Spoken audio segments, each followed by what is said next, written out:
Welcome to Bayes University, Abuja, Nigeria, with a legacy of excellence and a vision for nurturing future leaders.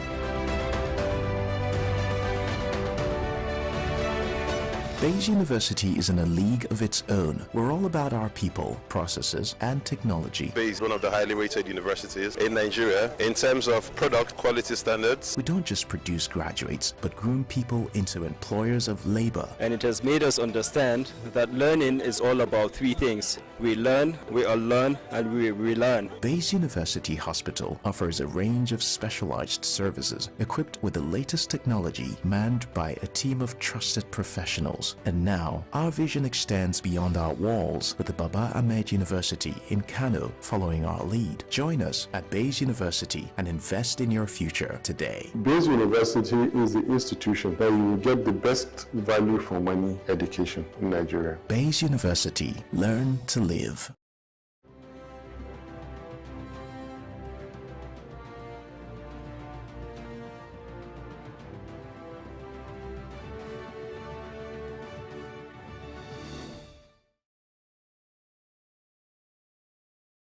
On Global TV News Express, 19 crew members escaped death as fire got crude oil platform in Delta. President Tinubu condoles with Vietnam over death of its former president, Chung. On the front scene, Ugandan President Museveni says anti-corruption protests organizers playing with fire.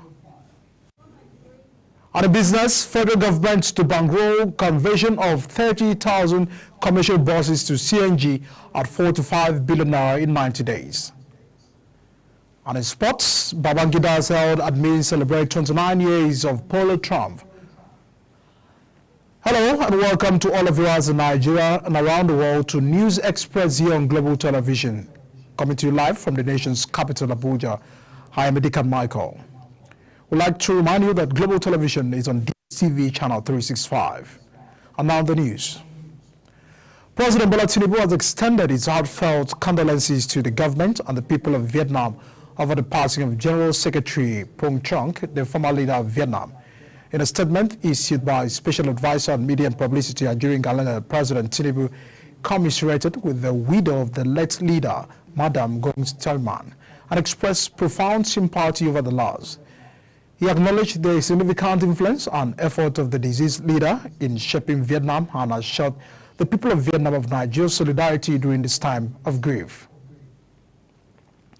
The Federal High Court sitting in Abuja has ordered the Independent National Electoral Commission to hold Nigeria's state governors, their deputies and others to account over cases of electoral violence, bribery, vote buying and conspiracy during the chaotic 2023 general elections. In an unprecedented verdict, the court ordered the commission to ensure the appointment of independent counsel to investigate cases of electoral violence and other electoral offenses against state governors and their deputies during the last year's general elections. Away from that, Katsina state government has announced plans to partner with both foreign and indigenous companies to establish independent power plant for domestic and industrial use. General Manager of the State Rural Electricity Board, Abubakar Matazu, stated that the power plant, once established, will generate electricity to ensure the constant power supply, benefiting both households and industrial growth. The Civil Society Legislative Advocacy Center has condemned the recent removal of Senator Ali Ndume as the Senate Chief Whip, accusing the upper legislative chamber under Godswill Akpabio's leadership of stifling dissent voices and undermining domestic and democratic representation. In a statement signed by its executive director, Anwar Musa, the center alleged that Ndume's removal demonstrates a trend of silencing senators and preventing them from voicing the concerns of the Nigerian people whom they elected to serve, likening such to autocracy. The youth wing of All Progressive Congress in Plateau State has urged President Bola Tinubu to intervene in crisis rocking the State House of Assembly. In a press statement signed by its coordinator in just the state capital, Gwalson's Moshak, the youths demanded the prompt swearing in of the APC House of Assembly members. The group also called for action regarding the replacement of Senator Simon Lalong, who resigned as the Minister of Labour. The Nigerian Maritime Administration and Safety Agency has confirmed that 19 crew members on a drilling rig escaped dead following a fire outbreak at the facility of a Ajakpa field located in the oil mining lease 90 offshore in Delta State. Head of Public Relations of the agency, Ozage Edward, who made the confirmation in a statement, says the agency had launched an investigation into the cause of the incident. The Semi-Area Command of the Nigeria Immigration Service says it has received 66 trafficked Nigerians from Ghana. All 66 trafficked Nigerians arrived at the Semi-Kreke Joint Border Post Office of Immigration with 59 women, children, and 7 young men among the 66 returnees. The area controller of the Semi-Command of the service, Abdullahi Adamu, noted that the rescue efforts were in collaboration with Nigeria's High Commissioner in Ghana. A senior advocate of Nigeria and former General Secretary of the Nigerian Bar Association, Afam Osigwe, has emerged as the president-elect in the association's 2024 election. The 2024 MBA election was held online with voting starting at 12 a.m. on Saturday and ending at 11:59 p.m. As of the final compilation at 12:40 a.m. on Sunday, Osigwe secured 20,435 votes, defeating his closest rival, chairman of MBA Institute of Continuing Legal Education Governing Council, Erejikwe, who gained 10,998 votes. The Nigeria police says in the last 6 weeks they have arrested 307 armed robbery suspects, 296 kidnapping suspects, and 301 homicide suspects. 179 rape and defilement suspect and 204 suspected cultist force. Public Relations Officer, Assistant Commissioner of Police, Ajiwale stated these while parading the 35 suspects arrested by the Force Intelligence Department and Intelligence Response Team in Abuja. Our correspondent, Kikuli Mokere, has details. The Force Public Relations Officer, ACP Muyiwa Adijobi, says they recovered 284 firearms, 6,702 ammunition of various calibers, 107 vehicles, and rescued 97 victims. Adijobi highlighted the progress made in the force effort to combat crime in Nigeria. He attributed the successes to the implementation of policies and anti-crime strategies by the Inspector General of Police, which have been paying off. In the last 6 weeks, the Nigerian Police Force has arrested 307 armed robbery suspects, 296 kidnapping suspects, 301 homicide suspects, 176 rape through defilement suspects, 204 suspected cultists, and we've been able to recover 284 firearms, 6,702 ammunition of various calibers, and 107 vehicles, and we were able to rescue 97 victims of kidnapping. Adijobi revealed an 11-man gang syndicate who were arrested in connection with stealing and receiving stolen items. Attesting to the crime, Mustafa Usman, the son of a retired uniform officer, says their group specializes in visiting construction sites and stealing metals and rods used in the construction. They are also involved in receiving and selling stolen electrical products and household appliances. No, I raised it inside my room. I'm not just wearing it. I'm not wearing it. But you call yourself soldier. Well, that's why they call you soldier. Why did you choose the name soldier and you are not a soldier? No, the time they arrested me, they have already used to call me with this name, soldier. No, it's only me that they arrested. Yes, for sub-target, they contrast the uniform with me. The Nigerian Police Force under the present leadership has been committed to executing its statutory mandate as enshrined in the Constitution of the Federal Republic of. The parade of suspects serves as a testament to the force's dedication to ensuring public safety and security in Nigeria. Items recovered include 284 firearms, 6,702 ammunition of various calibers, 107 vehicles, 1 AK-47 with magazines, sledgehammer, carjack, among others. Kike Lomo Okeri, Global Television News. The House of Representatives Joint Committee investigating the arbitrary increase of cement prices in the country has blamed the laxity and efficiency of the Federal Competition and Consumer Protection Commission for the high cost of the commodity. The Commission has also requested documents of the costs of production from major manufacturers of cement to ascertain if the production cost justifies the high price of the commodity in the market. It noted that the companies should provide details of all imported components for the production of cement and the prices from 2020 to date. The committee further demanded that the companies should also provide details of liquid component for the production of cement and the prices in naira and dollars, if any, in the period under review. The federal government, through the Presidential Compressed Natural Gas Initiative, will spend an estimated sum of 45 billion naira on the free conversion of 30,000 commercial transport vehicles within the next 90 days. After the first park-to-park CNG conversion rally in Kaduna, where 100 conversion kits were distributed free of charge to commercial transport workers, another 150 kits were distributed to members of the transport unions in Lagos. The presidential initiative targets commercial vehicles with partners in various states with a target to convert 250,000 vehicles per year. The Minister of Solid Mineral Development, Dele Alake, says the nationwide onslaught of the federal government against illegal mining has gathered momentum with the arrest of several suspects and allegedly involved in the illegal mining of gold in Yagba East Local Government area in Kogi State. He stated that the operation carried out by the mining marshals in the Iya-Odogbe community of the local government area involved these large illegal miners whose activities have prevented lawfully authorized miners with which licenses covering 4 cadastral units from accessing the site for 16 years. Kikula Makere has the rest of the details.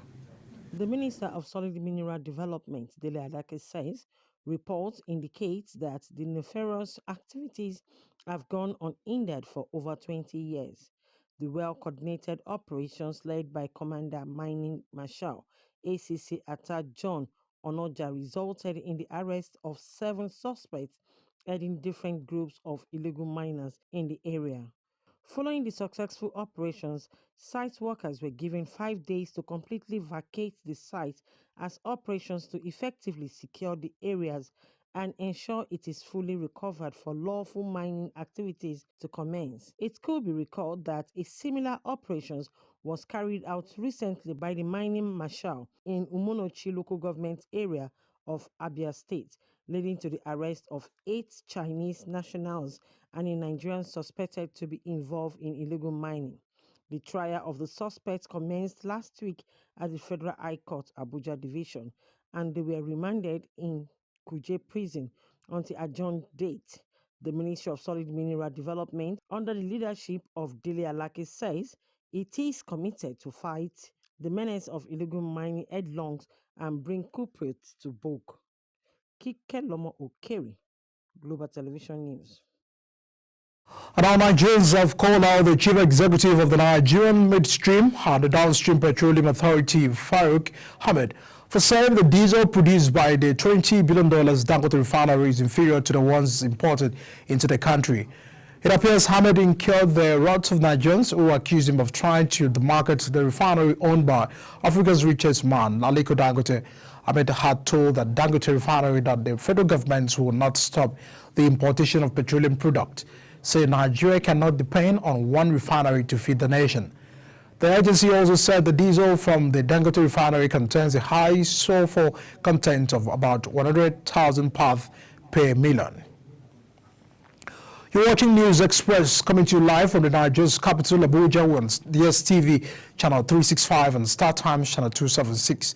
Kindly follow us on all social media platforms using @Global TV NG and other handles now shown on the screen.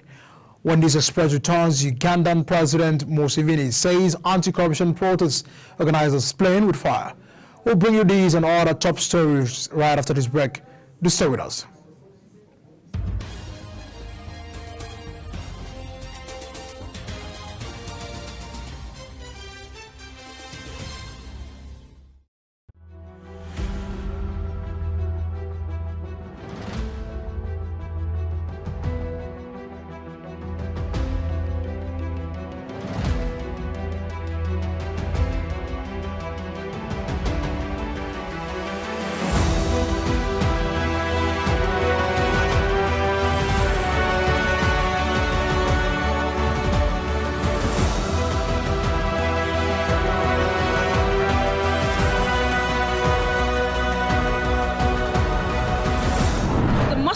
factual and well-investigated stories.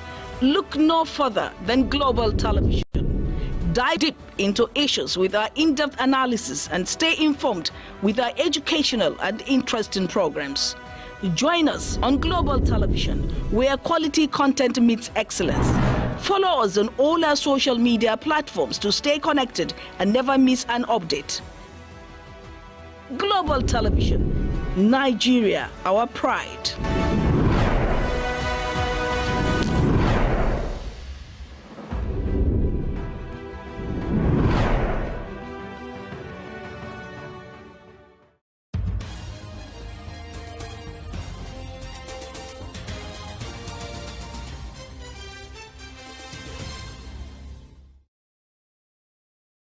This is Global Television, bringing you live broadcasts of News Express. Many thanks for staying with us.